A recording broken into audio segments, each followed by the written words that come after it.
Yeah. Remember, we can fix anything in post.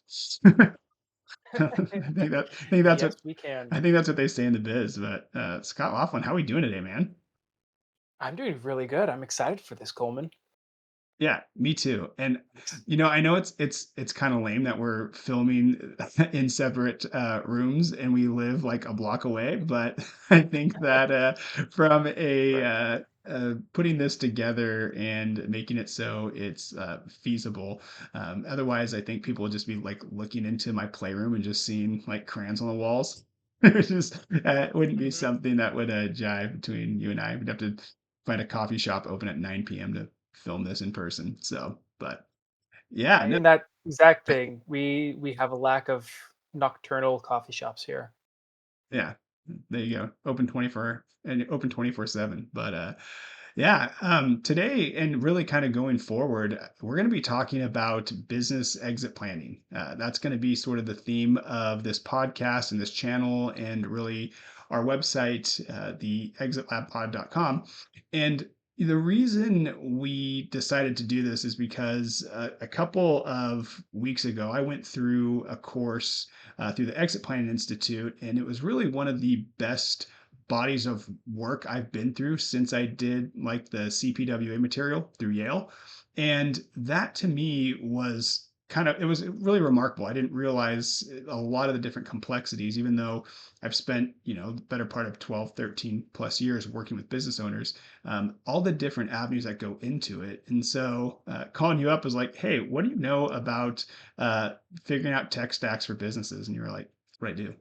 So, um, That is exactly right. I mean, I'm tech. I'm a tech guy. I build software for businesses. I've been around, real estate valuation. I've been around company valuation, the back end of a lot of businesses, and just seeing how everything works and the nitty gritty under the water surface of the entire iceberg under the surface. That's what I deal with in a business. And yeah, so I mean, coming from your background in wealth management and financial analysis, like just marrying the two, the analysis on financials and the tech stack tech stack and process systems, just marrying that together, it's a really powerful combination.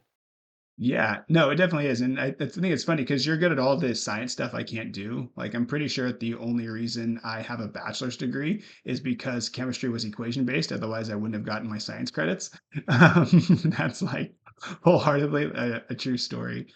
And I think the other thing that's because you're right, I have been doing the wealth management thing for a while, but for you, you also have an entrepreneurial background. Like you are always doing like looking at real estate deals and you started companies and things like that. And so when we talk about why exit planning is important for owners, we're going to go ahead and share a graphic for everyone to look at. But we're going to start off with really sort of the first bullet point here is to kind of the why we do this and why this is really important for anyone who has a business that's looking to sell is that 80% of an owner's wealth is locked in their business. So, Scott, when you hear that, give me sort of your thoughts as somebody who's been in business and has, worked with and actually kind of sort of looking at purchasing a business as well. So, tell me about like, just kind of your first reactions to that.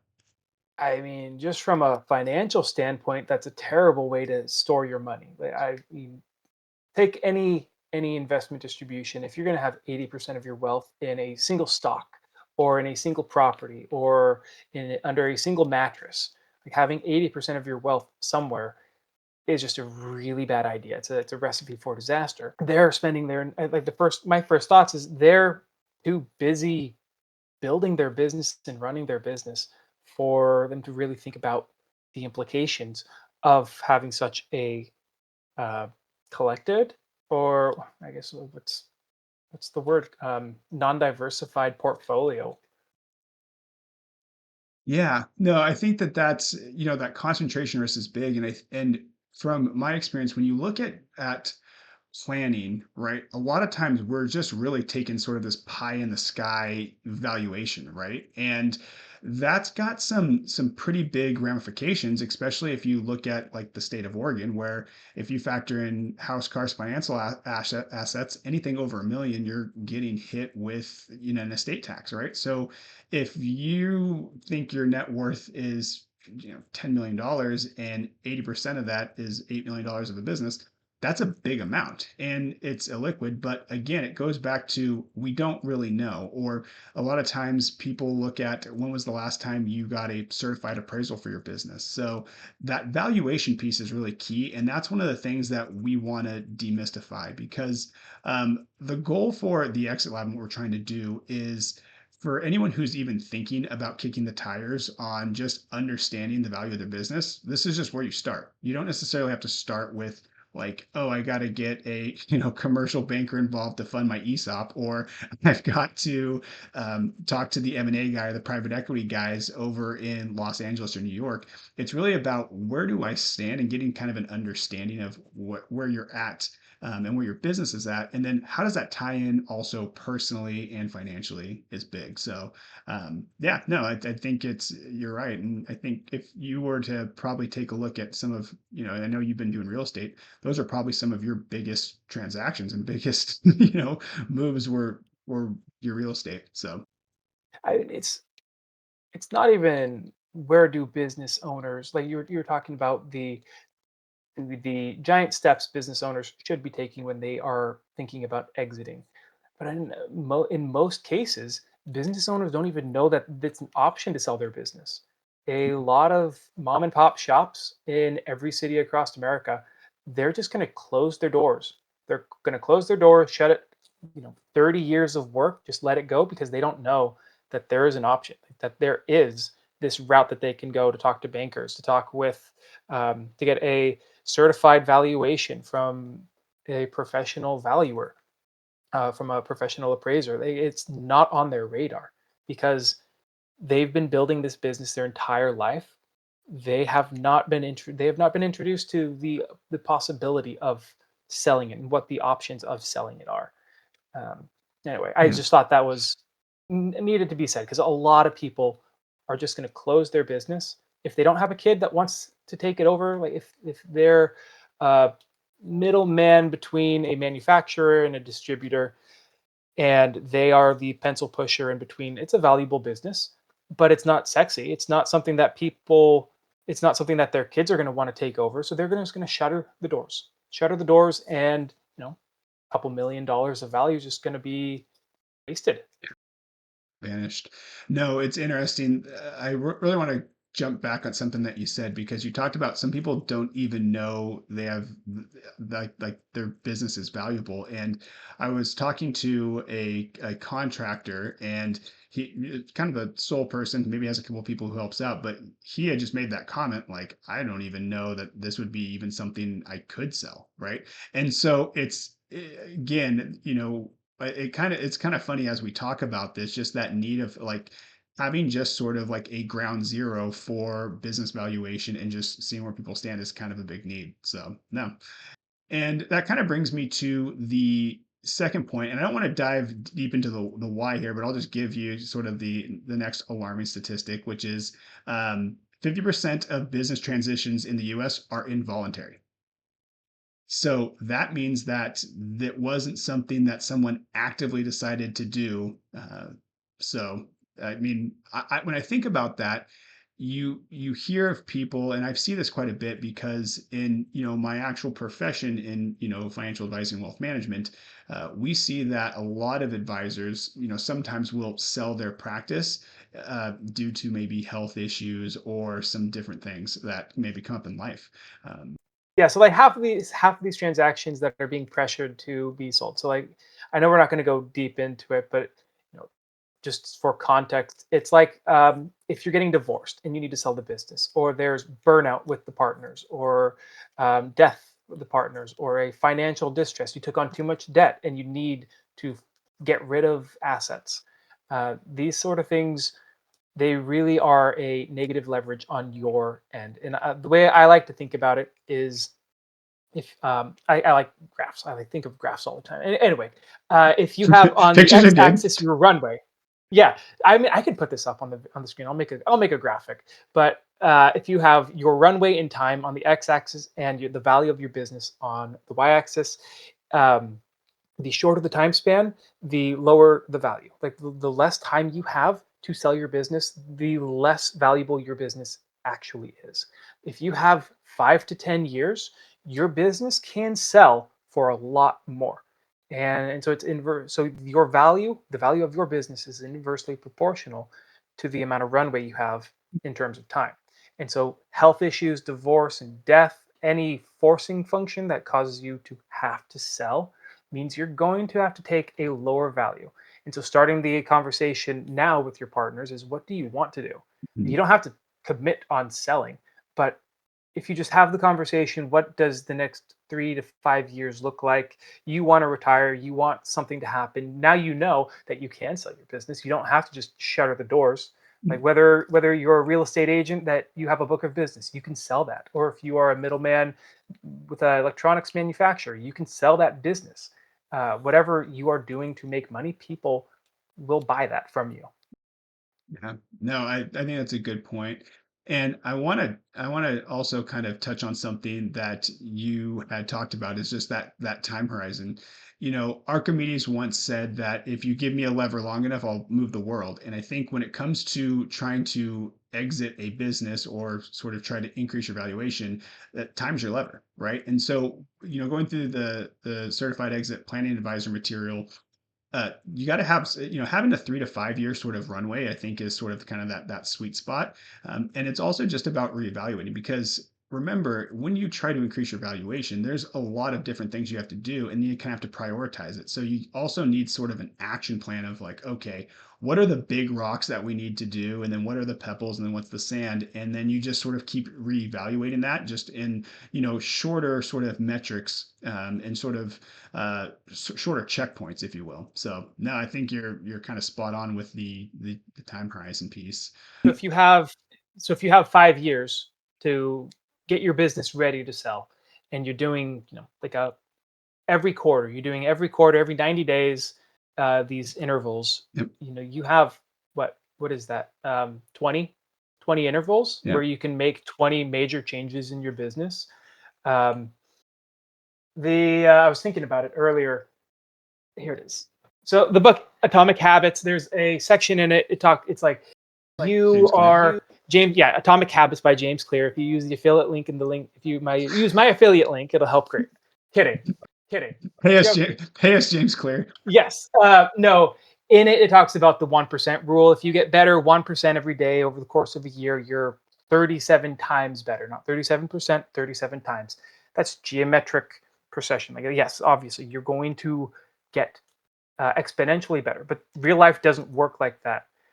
We work really well in linear time. Like, we do great linear wise, but still, 20 linear steps over the course of 5 years will drastically change your business. It's not going to be 37 times better, but it's going to be drastically better as if you were to just, not do anything. And Yeah. so, like, they throw around that 1% rule all the time. It's a great thought. Only works in mathematics. Exponential growth doesn't really work. We have limitations as people, and laws of reality just they stop us from being able to grow exponentially.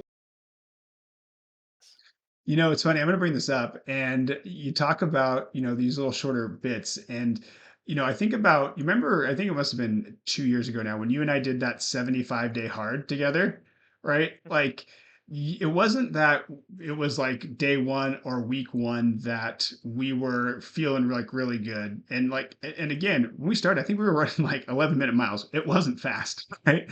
And then by the time we were done with it, we were actually sub 8-minute miles at the end of that 75 days. And then by that time, you were also looking like an Avenger. I'm surprised we didn't see you in one of the Marvel movies recently, but it was a big change, but that happened over a course of almost 3 months. So that's why when we talk about these shorter intervals, that's kind of what we're looking at because nothing just happens instantaneously, right? It's going to take time, especially if you have a business that's got other employees and people and management that you've got to sort of get on board with these things. It's a process.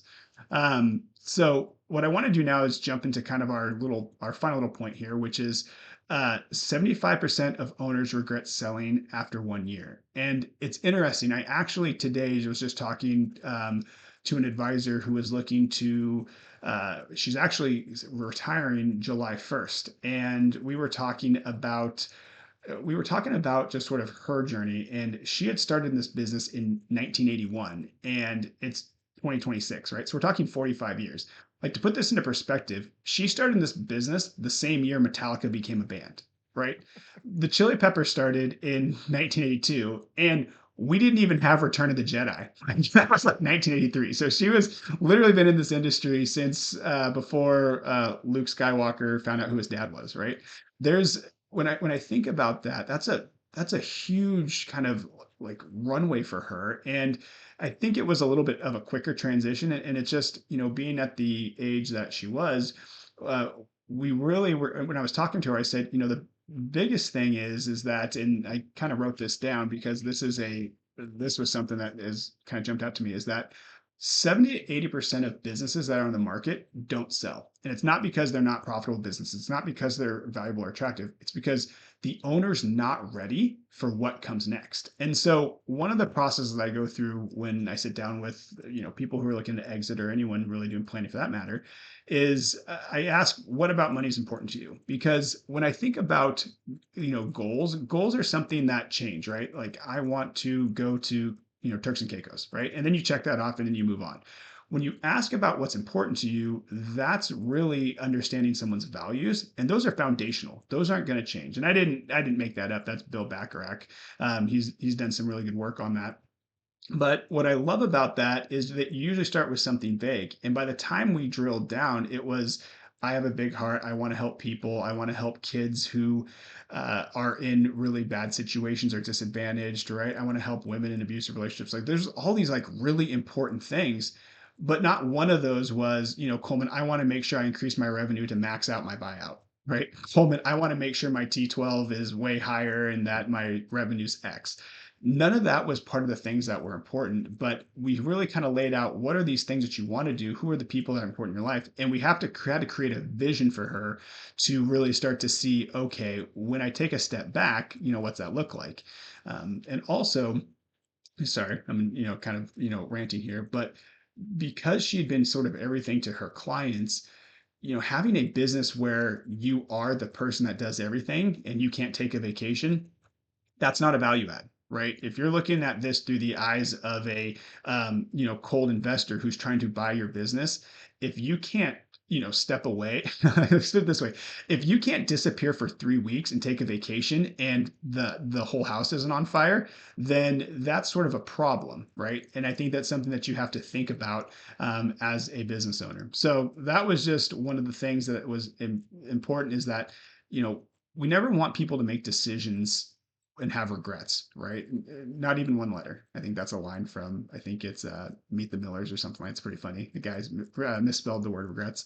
But for me, that's a big one, because that just shows that people aren't ready to see their life after the business. And, and I take this example today. I mean, 45 years, it's over half that person's life. It's like, we're talking 60% of their life of having their identity as this, as an advisor. So yeah, just something that kind of stuck out to me today that was like, oh, well, this is relevant. I mean, it really, yeah, it's. I want to mention that discrepancy you were talking about, like why 70 or 80% of businesses don't sell. Yeah. Oh, sorry. Go ahead. You were talking. You were talking No, no, to no, no. I'm just cut listening. you I'm agreeing with you. I'm just nodding about how off. smart you are. No, like you were mentioning that, and just a thought came to my head. A thought came to my, like, these business owners have been building their business for 30, 40 years, right? Like, at that point, it is a child to them. It is their baby. Like, they've grown this thing from nothing. And so they are, yeah, I don't want to say incorrectly, but they are putting too much weight on the valuation of the company for those sentimental reasons. Like, they're putting too much value, and they're requiring, like, the price that they would let the business go for is taking that sentimental value into account way too Yeah. much. But a prospective buyer is discounting that to zero. they're saying there is no sentimental value. Like the sentimental value does not exist in that valuation. And so I mean, why 70 and 80% of businesses don't sell? I mean, it's probably because the person that is building a business thinks their valuation is here, when in actuality, it's down here. And what needs to happen is over 5 years, we need to get it up so that it is right there. Yeah. And that's why 30 to 10, 20% of businesses actually Mhm. sell, is because that discrepancy is a lot less. But right now, a lot of businesses are right here. Yeah. No, absolutely. So it's funny, I guess what here at the Exit Lab, we're the people who tell you your baby's ugly. Just kidding. Yeah. No. Sorry. No, no, but I think Sorry, everyone. but having yeah, there we go. It's a short pod.